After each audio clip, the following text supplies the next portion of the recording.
muito interessante como há momentos na história brasileira onde as coisas parecem se repetir. Eu tô gravando esse vídeo hoje sobre um dos personagens mais polêmicos e importantes da história do Brasil, porque foi com a saída dele da presidência que se deu início ao regime militar no nosso país. João Goulart foi um presidente improvável, alguém que ocupou o cargo mais alto da República e que deu demonstrações repetidas de que talvez não estivesse preparado para ele. Ele nasceu no Rio Grande do Sul, se criou vizinho de Getúlio Vargas, que foi um grande líder político do Brasil. Apesar de não ter as mesmas qualidades de que Getúlio Vargas, ele foi apadrinhado por Getúlio e começou a trilhar um caminho dentro da vida pública brasileira. Foi deputado estadual, foi ministro e foi eleito 2 vezes vice-presidente da República num tempo em que se votava separadamente para presidente e para vice-presidente. João Goulart também era cunhado de Leonel Brizola, e essas referências, Brizola e Getúlio, deram a ele uma formatação política muito ligada ao trabalhismo.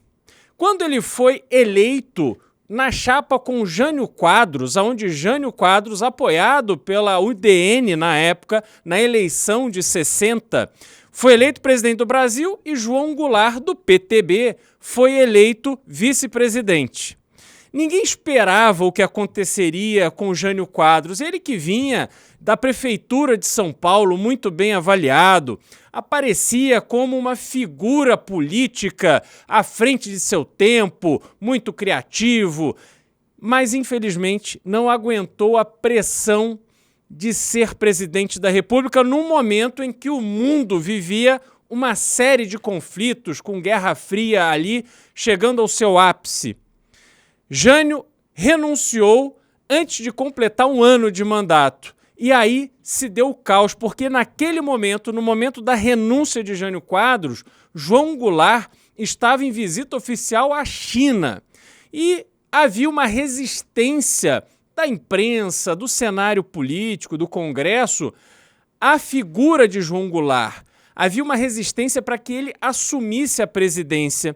E ali, naquele momento, a solução que foi dada foi de que o Brasil deixaria de ser um país presidencialista e passaria a ter um sistema parlamentarista. Então, João Goulart assume a posição de presidente do Brasil e, ao mesmo tempo, Tancredo Neves assume o papel de primeiro-ministro. Pois é, o Brasil já foi uma república parlamentarista.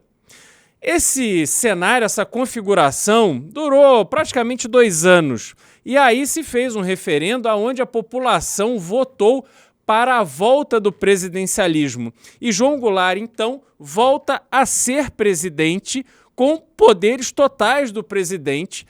E ele traz com ele uma agenda onde as tais reformas de base foram apresentadas como o caminho para resolver os problemas do Brasil naquele momento. João Goulart falava muito da reforma agrária, ele tinha um discurso que apelava muito aos pobres, aos trabalhadores. Essa era a essência de João Goulart. A imprensa e o Congresso assistiam a todos os seus movimentos com muita desconfiança, porque, de novo, o mundo vivia naquele momento dividido pela Guerra Fria entre os países que apoiavam os Estados Unidos e os países que apoiavam a União Soviética. Havia uma grande pergunta no ar se havia risco de João Goulart fazer um alinhamento com a União Soviética e tornar o Brasil um país comunista. Ele colocou na mesa, junto com essas reformas de base, uma série de tentativas de ter poderes para fazer mudanças que ele julgava necessárias no Brasil, já que ele não tinha apoio no Congresso para implementar tais mudanças. João Goulart tentou fazer valer um estado de sítio no país durante a sua presidência, mas isso não foi aprovado pelo Congresso. E talvez isso remeta você a episódios recentes que a gente viveu no Brasil. No dia 13 de março de 1964, um momento em que João Goulart já não contava mais com o apoio do Congresso e não contava mais com o apoio da imprensa, ele faz um evento, um discurso no Rio de Janeiro para um público estimado em 200 mil pessoas, que para a época era muita gente. E nesse discurso de mais ou menos 1 hora, ele deixa claro qual é o caminho que ele vai trilhar para fazer reforma agrária e para dar uma satisfação ao povo que sentia uma distância muito grande do ponto de vista econômico de pessoas ali, de trabalhadores, daquela base da pirâmide brasileira, daquela classe média alta, das pessoas mais ricas do Brasil. O governo, que é também o povo e que também sou o povo pertence, reafirma seus propósitos inabaláveis de lutar com todas as suas forças pela reforma da sociedade brasileira, não apenas pela reforma agrária, mas pela reforma tributária, pela reforma eleitoral ampla, pelo voto do analfabeto,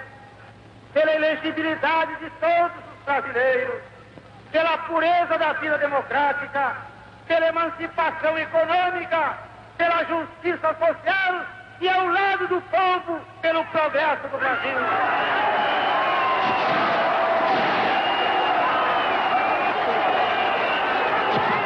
Nesse discurso, João Goulart anuncia que vai usar as terras que estão no entorno de construções federais, como por exemplo estradas, e vai começar a sua reforma agrária a partir daí, dando terra para os produtores rurais que são explorados, segundo ele, pelos grandes detentores de áreas agrícolas no país. Os trabalhadores do campo já poderão então ver concretizada, embora em parte, a sua mais sentida e justa reivindicação, aquela que dará um pedaço de terra própria para ele trabalhar, um pedaço de terra para ele cultivar.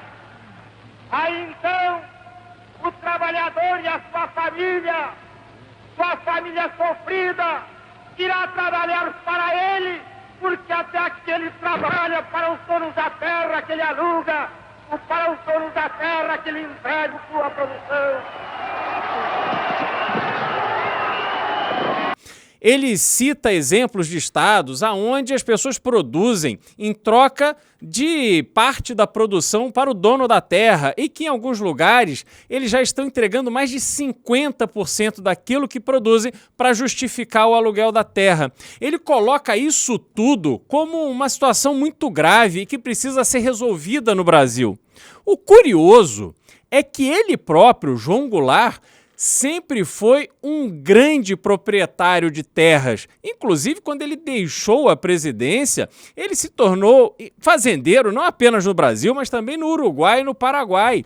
Mas naquele momento, naquele discurso, naquele 13 de março de 1964, o que João Goulart queria era dar uma satisfação para o povo brasileiro que ainda o apoiava. Esse discurso foi feito para um público organizado pelos sindicatos, pelas pessoas que estavam ali esperando que João Goulart fosse dar a eles uma solução para a pobreza que assolava o país.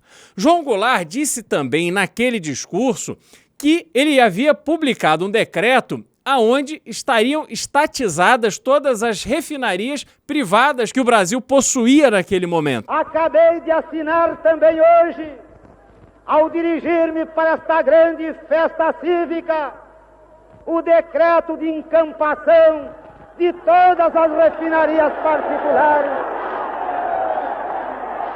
Isso tudo dava indicações claras para a oposição e também para as Forças Armadas de que João Goulart não estava num caminho aonde a democracia seria preservada e que ele faria um alinhamento com a União Soviética naquele momento. Ele pedia uma reforma da Constituição, ele pedia uma série de coisas que o Congresso não estava disposto a entregar a ele e que ele nunca se articulou politicamente para conseguir.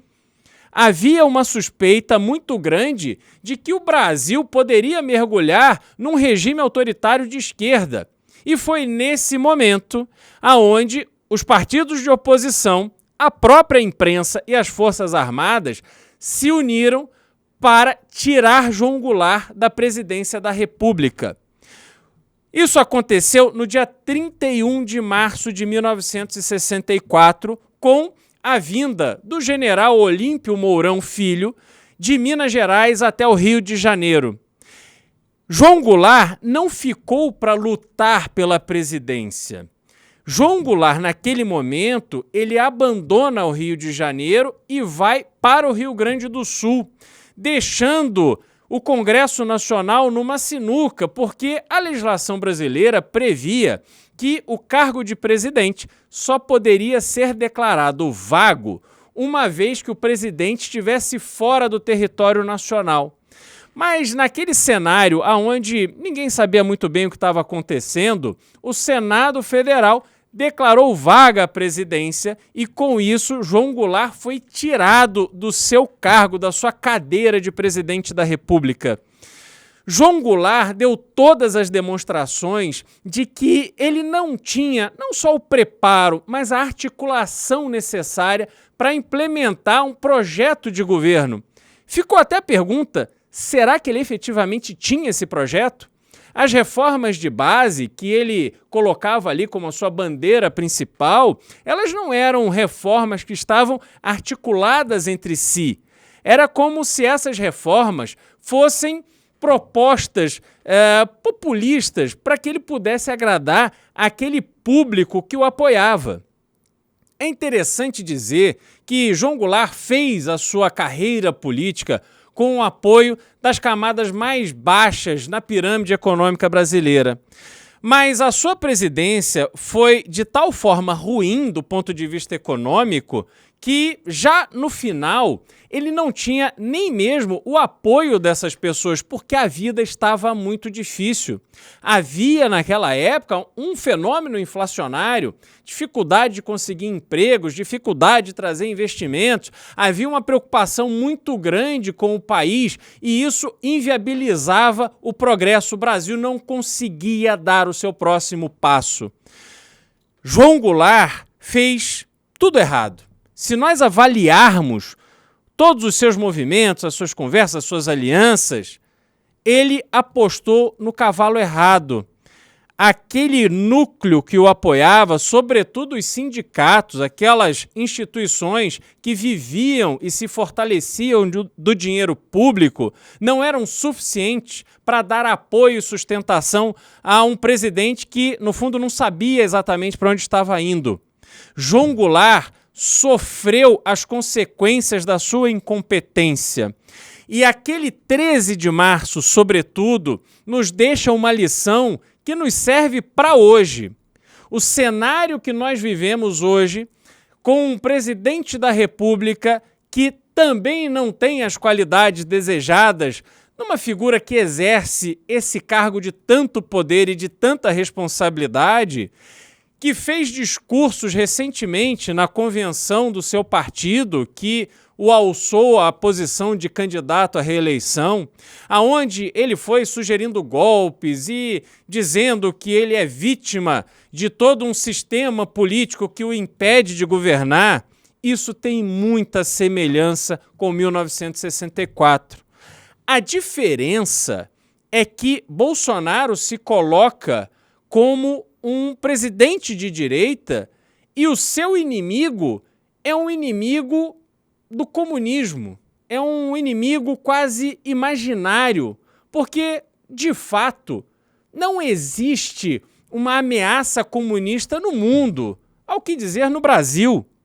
Ele pinta o seu adversário mais forte como essa figura que traz a ameaça do comunismo, quando, na verdade, o que Lula traz ao Brasil é a ameaça do atraso, da incompetência, a experiência do mensalão, do petrolão, tudo aquilo que a gente viu acontecer com o país e que a gente paga um preço muito alto até hoje.